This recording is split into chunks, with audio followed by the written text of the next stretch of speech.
well, here's one of my criticisms, other than the movie being dark. There comes a point where all this creepy shit happens to you. There comes a point where something clicks in your head. You're like, something's wrong, right? Yeah. I had a feeling that the main older girl was the equivalent of a dumb fucking blonde, because she kept walking into traps. You know, it's like, ooh, there's a dark hallway. Let me go down there. Then spooky shit happens to me. Oh, shit. And then 2 scenes later, there's a dark basement. Let me go down there. Nothing possibly could happen. Same shit. And it's like, aren't you going to catch on some shit's going on? Yeah. Like, that was one of the criticisms I have. It's like at some point you're going to catch on and you're going to go, holy shit, there's a pattern here.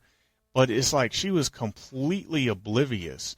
I mean, I think even the little girl who was 5 or 6, she knew right away something's fucked up.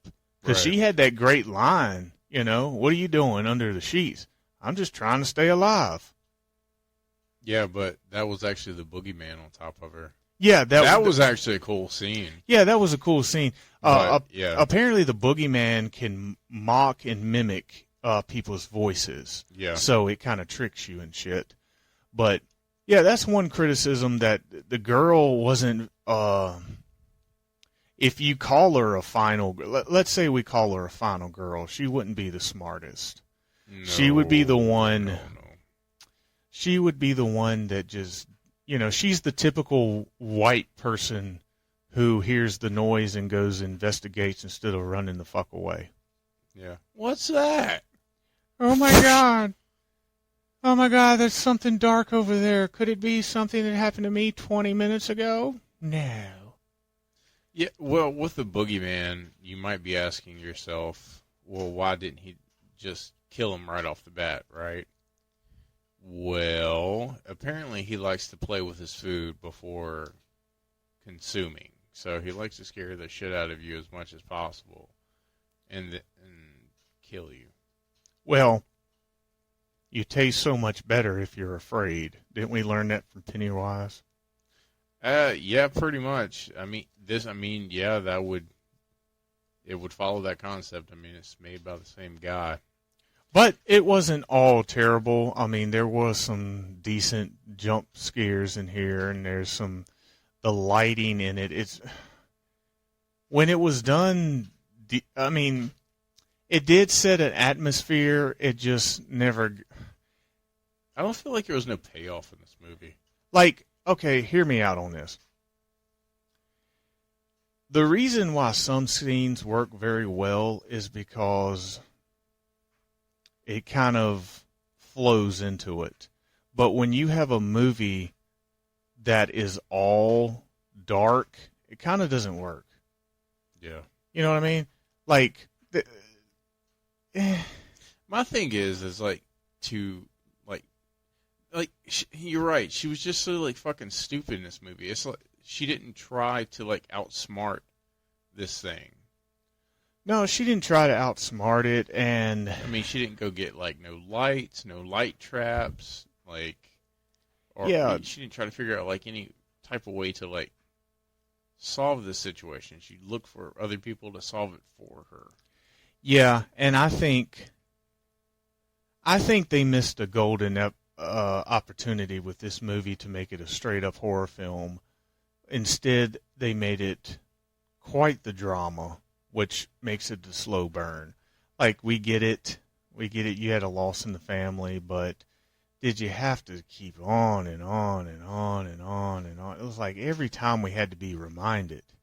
Mm-hmm. And it's like, we understand your pain or whatever, but, like, this is supposed to be a horror movie. Like, it's just, I don't know. They spent too much time. Like, there's a lot of shit in the movie that they could have cut out. She didn't need to stare at a fucking dress for 5 minutes and reminisce about her mom. Like, yeah.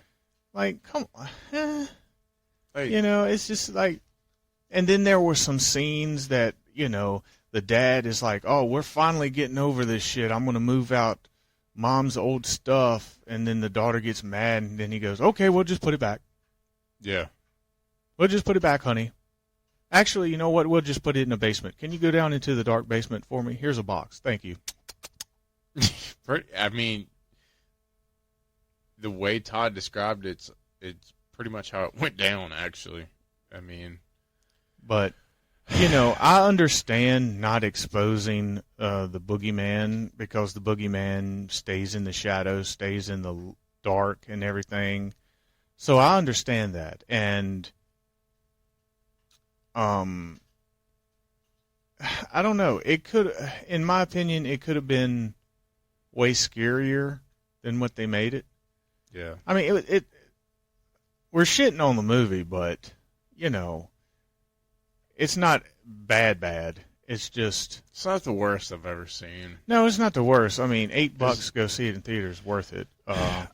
But as far as the Stephen King movie goes, I wouldn't say it's at the bottom.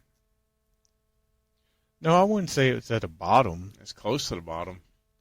I would say that it's expected for a modern day boogeyman movie. That's exactly how... I don't like modern horror. Well, it depends on what we're watching. I mean, we went to the theater last month and we fucking loved Evil Dead Rise. Some people didn't. Well, I don't care about them. They can stay in the middle of the road, and I'm going to take off to the finish line. Yeah, I mean, well, I hate modern movies. It seems to like have this like look and feel with the, when I say modern, like your Insidious, your Conjuring, your fucking Boogeyman, like your very creepy type movies. Like it all has like this fucking vibe. What in the Sam Elliott are you doing? Hot. God. But, yeah, I get what you're saying. It's just...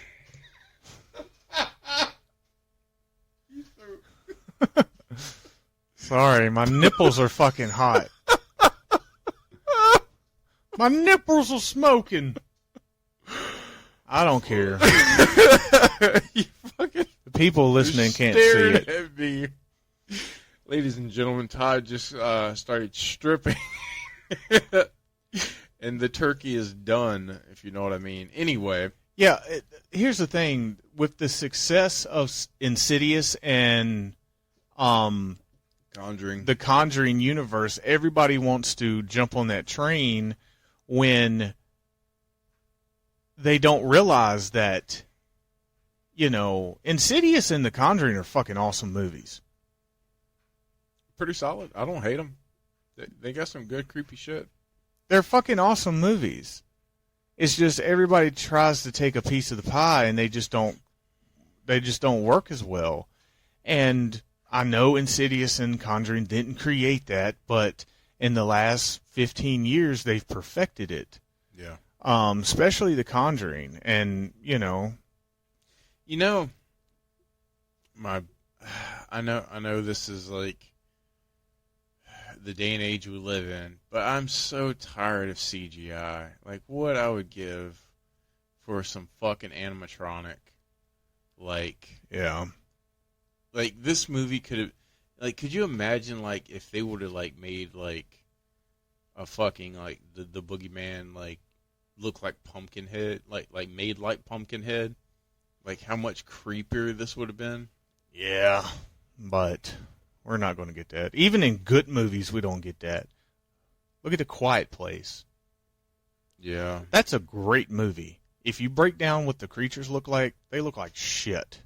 They do look like shit. They look like shit, but the movie's so good that you kind of be like... forgive them. Yeah, you're like, oh, the creatures look like shit, but it's pretty good. Can we get back to, like, how it used to be? Give me some American Werewolf in London. Give me some Pumpkinhead, Ghoulies, for God's sakes, Gremlins. Give me some animatronics. Give me something that looks fucking real. And anyway, we're going to fast forward to the ending of this film, which is, I think, involves a lighter and hairspray. I think that's what it was. Anyway, they set the fucking thing on fire. She runs out of hairspray, and then I heard her sister grabs kerosene or something and throws it on him. Yeah. And then they throw her mom's lighter and whoosh. Which I don't know how you burn a supernatural figure, but hey, it's horror. Who cares? Anyway. Surprise, surprise, it was still alive.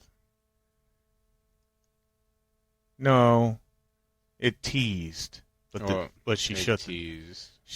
You was expecting something to come out of that door at the end, but she just closed and was like, "Fuck this shit, I'm moving on." No, it was the boogeyman. You know how?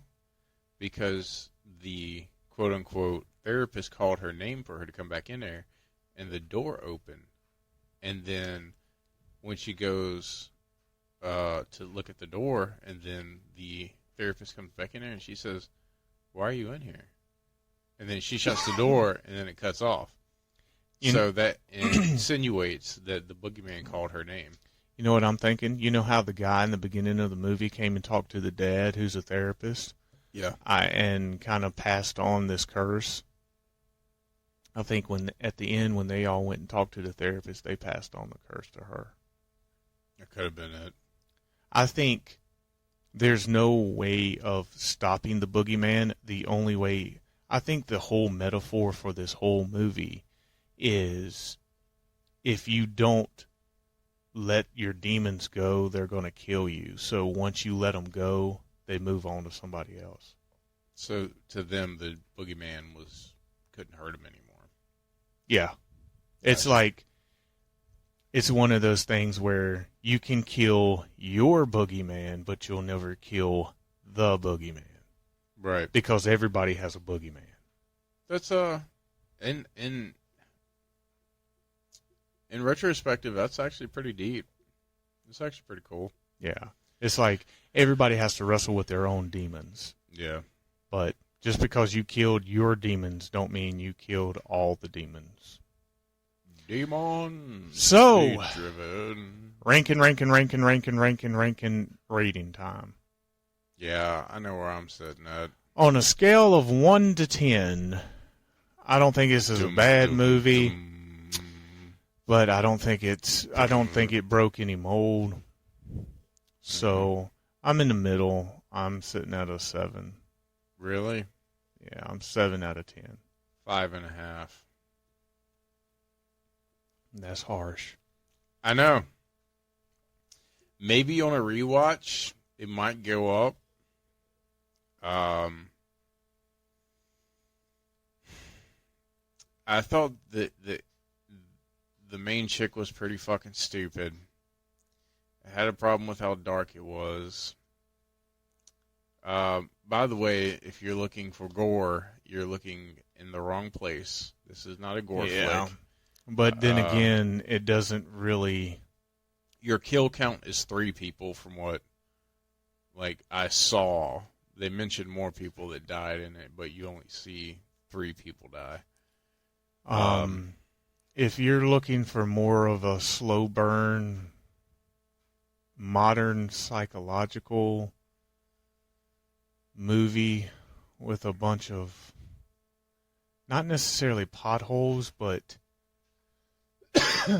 bonehead shit. Yeah, it's very why? Yeah. Why would you do that? And I felt like a lot of characters that were introduced in this film were wasted. Like the whole Friends thing. Yeah. When they came over for the slumber party thing, 1 or 2 of those bitches should have died. That's what I was thinking. I thought that was gonna lead to the big climax of going into part 3 of the fucking movie. I thought this was gonna be when shit hits the fan. Right. And it didn't fucking happen. It didn't happen. And some other bonehead things, the boogeyman attacks the little girl, the little sister. She wakes up in the hospital. Her older sister's there. We're going home. I'm not going to let anything happen to you. And 2 seconds later, Sheila just leaves her. Yeah. I mean, that's why I'm giving it a 5. It was